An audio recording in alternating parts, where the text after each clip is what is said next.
Olá, meus irmãos, queridos irmãos e irmãs, que a paz e a graça do nosso Senhor Jesus Cristo seja sobre a vida de todos vocês. Mais uma segunda-feira, mais uma aula da nossa Escola Bíblica Semanal do Centro Apologético Cristão de Pesquisas. Chegamos na aula 21, Heresias da Cristologia, parte 2. Eu quero destacar que teve um irmão aí num dos comentários que mencionou que não é heresia, porque a Cristologia não tem heresia. Sim, o estudo da Cristologia ele não tem heresias, obviamente, mas existem heresias para refutar ou para se contrapor à verdadeira cristologia. Então são essas heresias que nós trabalhamos. De um modo geral, na teologia se chamam de heresias primitivas ou crenças primitivas, no entanto, existem algumas dessas heresias que são mais recentes, né? Nós temos aí o socinianismo, nós temos o modernismo, então eu prefiro chamar de heresias da cristologia. Hoje veremos o restante das heresias. Semana passada nós vimos as heresias contra a divindade e a humanidade de Cristo. Nós vimos as heresias contra a divindade. Hoje veremos contra a humanidade e contra a união hipostática. Nós veremos o que é isso e veremos quais são essas heresias. Muito bem, as aulas. Nós temos dito que as aulas se baseiam aí no livro, está vendo a imagem, Conhecendo as Doutrinas da Bíblia, do Meyer Pearman. Nós temos essa literatura como a trilha dessa nossa escola. No entanto, um irmão também questionou, às vezes a gente não apresenta bibliografia. A gente sempre apresenta bibliografia. Por exemplo, essa matéria das heresias da cristologia, nós estamos usando a literatura de um teólogo espanhol chamado Francisco Lacueva. Não existem traduções dele para o nosso português. Então, eu tenho esse material em PDF e fiz a tradução para as nossas aulas. Mas nós temos aqui o livro, este livro aqui, Uma Breve História das Doutrinas Bíblicas, né? Um livro que eu recomendo, já havia passado para vocês antes, do Justo Gonzalez. Esse livro ele é muito bom. Essa parte das heresias da cristologia, ele traz uma discussão muito interessante da escola de Antioquia e da escola de Alexandria, muito importante. Então, se você gosta de adquirir esses livros teológicos, vale a pena esse livro. Temos aqui também um livro que eu trago, esse livro está em inglês, Biblical Turkey, que é a Turquia bíblica, para poder estudar quando falamos de Laodiceia. Vou mostrar aqui para vocês, há uma ressalva a respeito dessa, na questão da igreja, na história da igreja, a igreja de Laodiceia, que havia uma Laodiceia na Síria. Então esse livro ajuda muito nessa parte geográfica da Turquia. O livro é em inglês, né? A Guide to the Jewish and Christian Sites of Asia Minor, que é o estudo do panorama bíblico da Ásia Menor. Temos aqui esse livro, eu já havia passado para vocês, uma enciclopédia, Os Fatos da Bíblia. É um livro de um pastor britânico, presbiteriano, muito bom esse livro, você acha promoções boas aí na internet. Nós temos também, nós usamos outras fontes teológicas, né? O Norman Geisler, por exemplo, que é um teólogo pentecostal americano, está aqui, são 4 volumes, hoje você compra os 4 em 2 livros, né? Ou em dois grandes volumes. Tem também esse que eu já havia mostrado, o Alistair McGrath, né? Teologia Sistemática. Ele usa muito, ele tem um apelo filosófico muito interessante.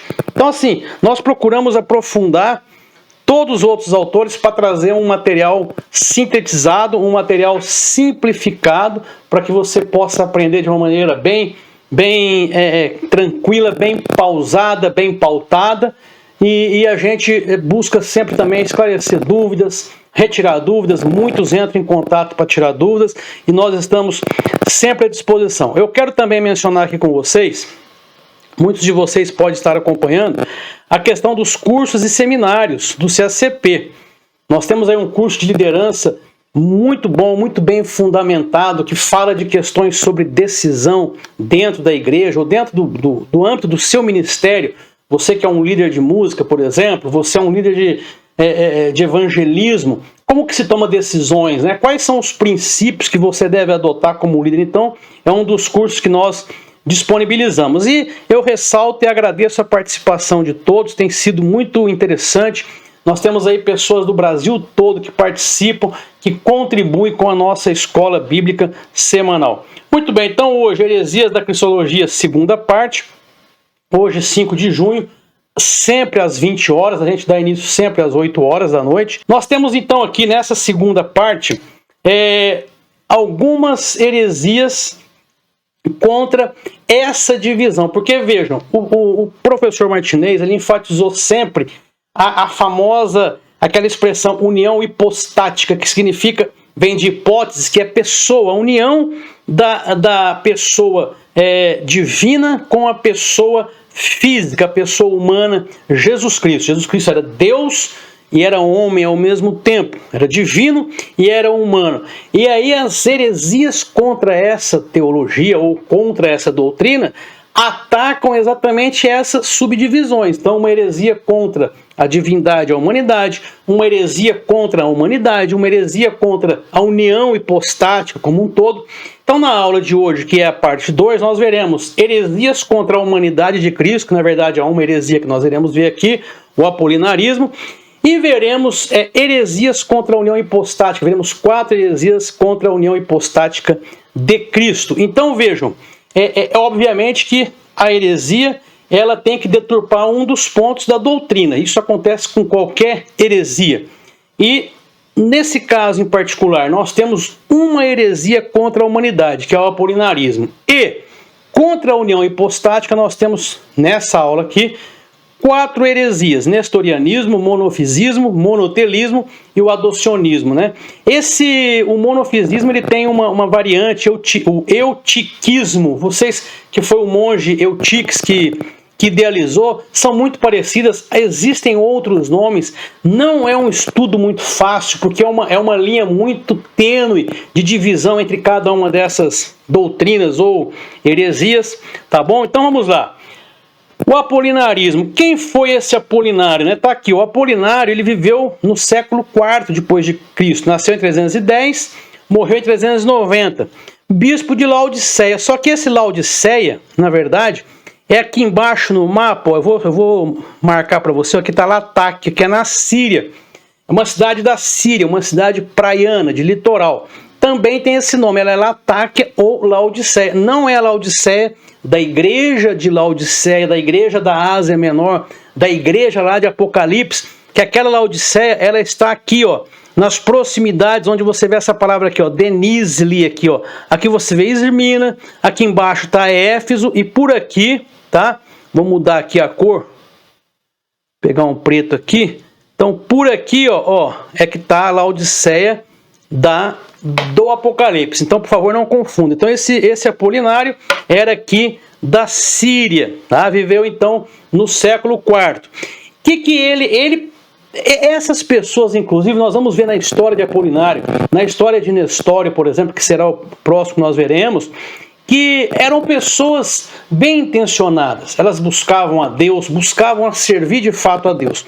E o Apolinário ele foi se contrapor ao Ário, que deu aquela origem à doutrina ou à heresia do arianismo, em que coloca-se Cristo como um ser inferior ao Deus Pai, né? Coloca-se Cristo como um ser que foi criado pelo Pai ou por Deus, e não é assim que a Bíblia nos ensina. Inclusive os Testemunhos de Jeová usam essa heresia.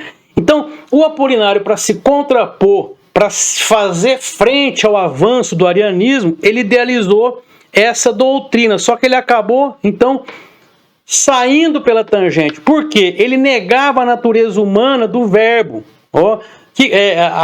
Os arianos, né, para se defender contra os arianos, negou que a natureza humana do verbo possuía espírito próprio capaz de deliberar voluntariamente e agir livremente. Nós vamos ver aqui que é como se o verbo, né, o logos, quando João fala no princípio era o verbo era Deus, e o verbo se tornou carne e habitou entre nós, nós entendemos, isso foi exaustivamente batido nas aulas do professor Martinez, que o verbo se tornou carne e se tornou um homem como eu sou um homem, com a diferença que tinha a natureza de Adão antes da queda, né? Pré-lapsariana, antes do lapso, antes da derrocada.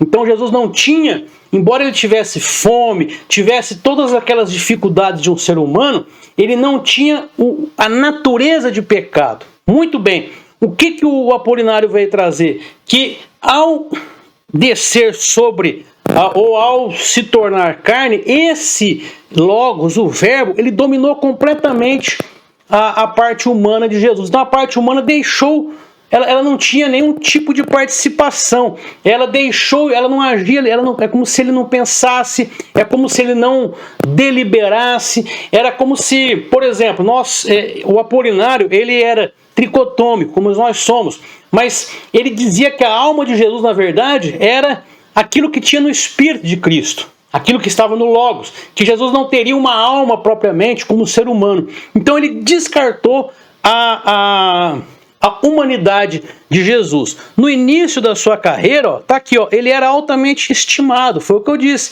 pelos diversos pensadores cristãos da época, como por exemplo Atanásio de Alexandria. Por quê? Ele tinha a firme defesa do Concílio de Nicéia, onde foram estabelecidos diversos dogmas da igreja que prevalecem até os dias atuais.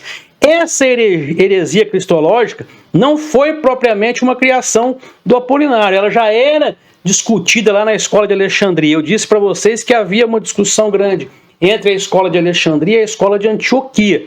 Então o Apolinário se influenciou pela temática nessa questão da escola de Alexandria e desenvolveu a sua teoria, a sua doutrina, que se transformou herética. Então aqui, o próprio Atanásio ensinava algo parecido na sua obra Encarnação do Verbo.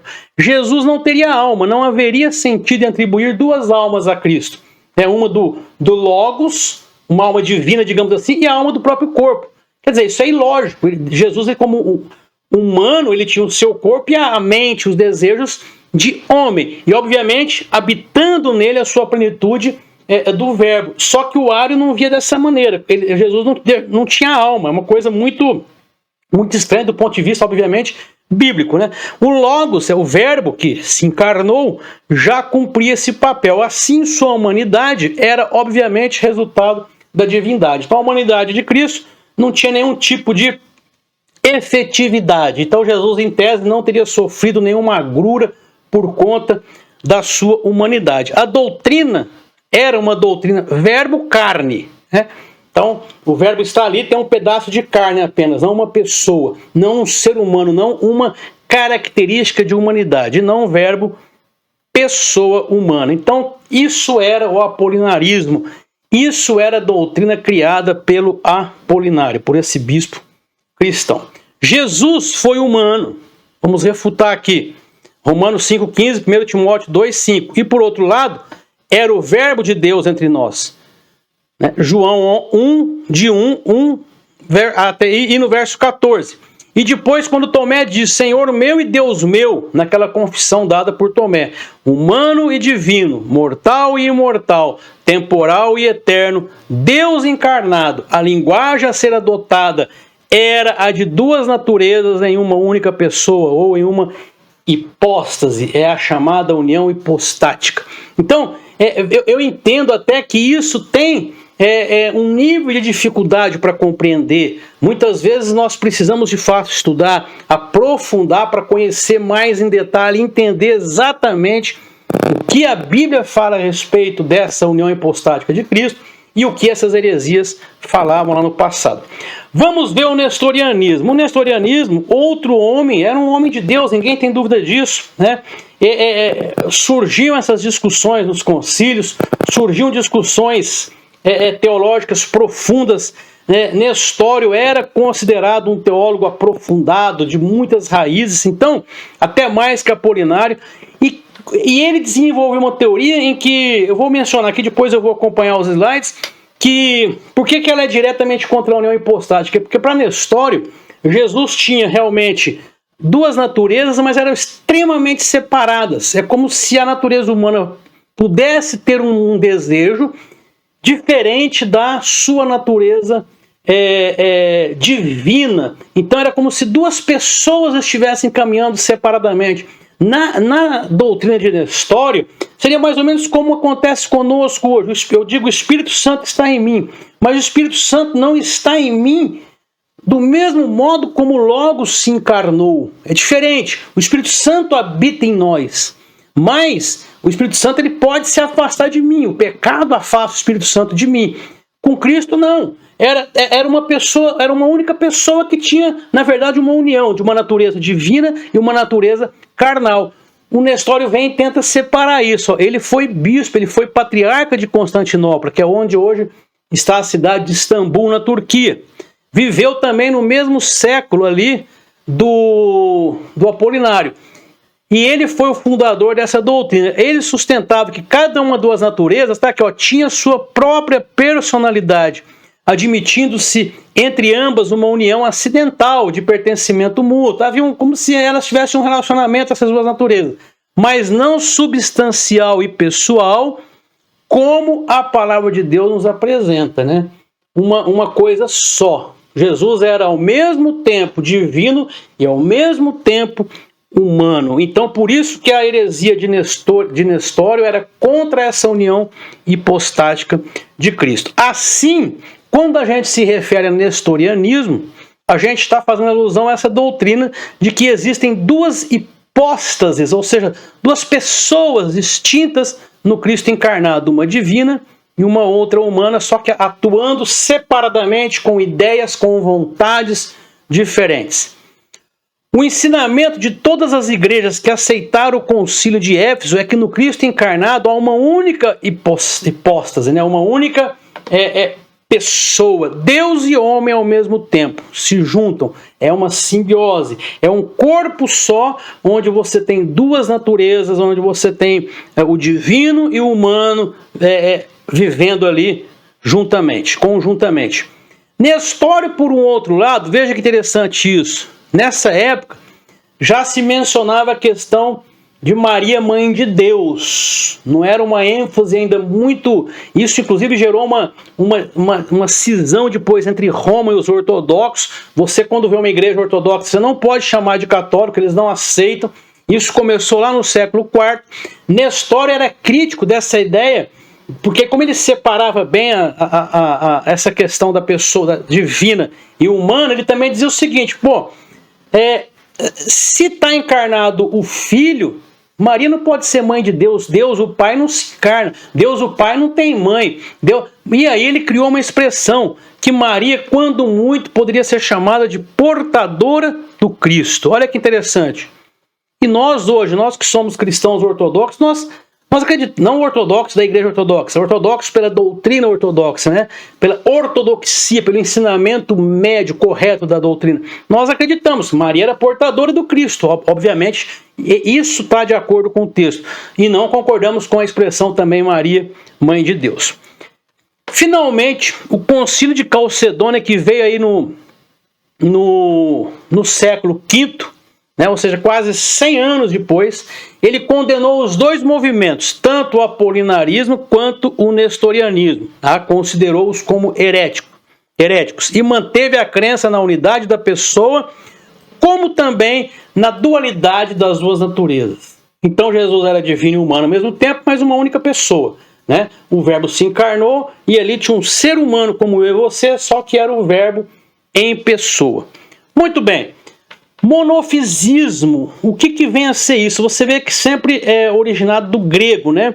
Nós temos aí um mono de um, né? E esse fisismo, você já viu lá, fisicultura, fisiologia. Então tá ali, ó, physis, do grego, natureza. Uma única, ou mono, uma, natureza.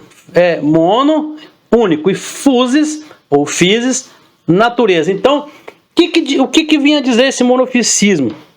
Um monge chamado Eutiques, ele desenvolveu também essa parte dessa doutrina, alguns chamam de eutiquismo, mas é a mesma teoria. Ele fala o seguinte, ele se baseia na mesma falsidade do nestorianismo, que cada natureza do indivíduo corresponde a uma pessoa ou hipóstase.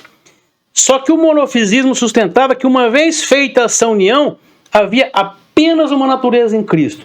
É como que se a natureza divina engolisse a natureza humana. Ele não tinha, ficou uma coisa única, né? É até difícil de explicar isso, mas era isso que dizia essa heresia primitiva. O principal defensor do monofisismo está aqui, eu já falei, o monge Eutiques, mesmo século de Apolinário.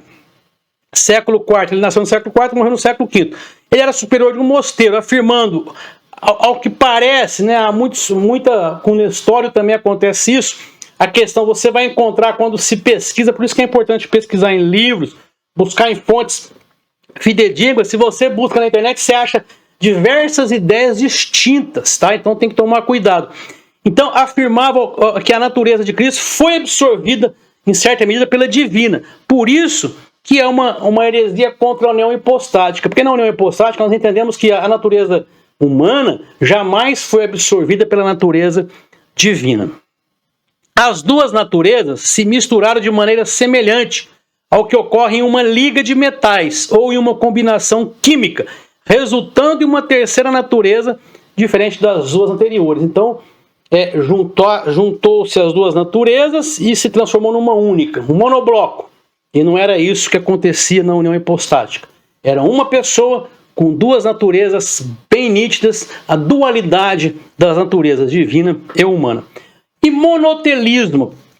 Olha de novo aí. Mono, de único, de um.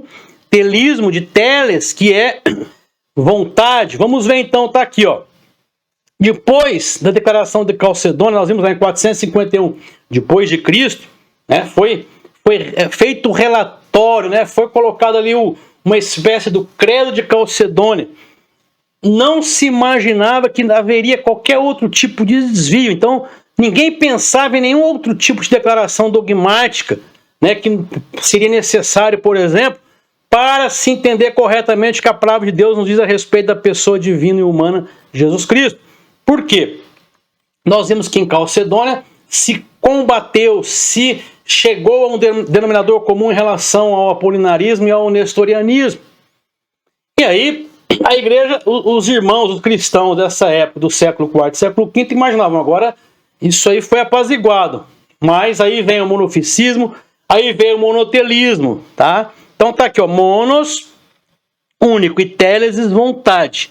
É como se a natureza humana e a natureza divina fossem de uma única vontade. Se um único desejo, um único pensamento. Ele até dizia que havia natureza humana e divina, né? Esse Sérgio, né, o bispo Sérgio de Constantinopla, faleceu no século VII, foi o principal proponente desta heresia, né? Aqui a literatura diz que ele não negava a existência de Cristo, né? Ele declarava as duas naturezas, mas havia uma única vontade. É difícil de você até perceber a respeito disso, porque o que a gente entende, o que a gente lê, era o que de fato acontecia com o Cristo homem, seu relacionamento com os discípulos e o seu relacionamento com todas as pessoas de modo geral. A revelação que nós temos é o que está no texto bíblico. Então é muito complicado, até mesmo para entender o que esse Sérgio queria com essa heresia aí. E finalmente nós temos o adocionismo. Nós vimos ele foi, digamos assim, resgatado no modernismo, mas no século IX nós veremos aqui, com bispos espanhóis, com teólogos espanhóis, nasceu essa heresia, né? Vocês lembram que eu falei na aula, na parte 1, que Cristo teria sido adotado por Deus no batismo e ficou como filho até a ressurreição. Quer dizer, não tem muita lógica, porque na verdade o Deus Filho já encarnou como homem, o Verbo se fez carne.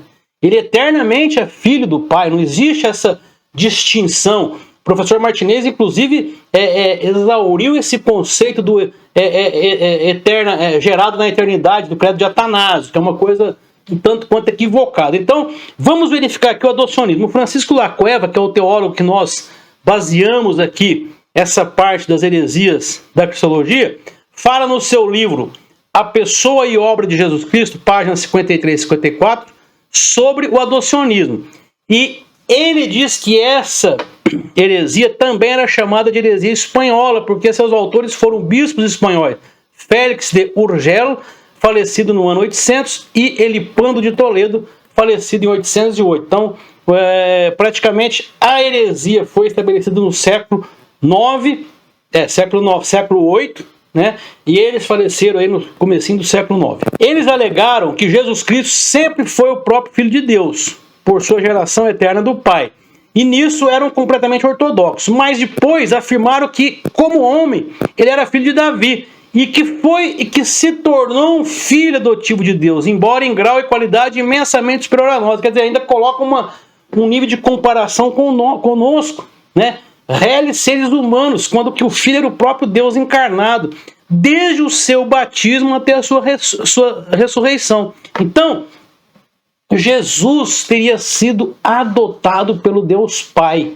É muito fora de propósito, mas é uma doutrina que foi arduamente combatida pelos cristãos dentro da história da igreja, né? E por isso que nós estudamos hoje. O que é interessante é que o Lacueva diz que o que movia muito esses bispos espanhóis era o desejo de evangelizar quem? Os muçulmanos.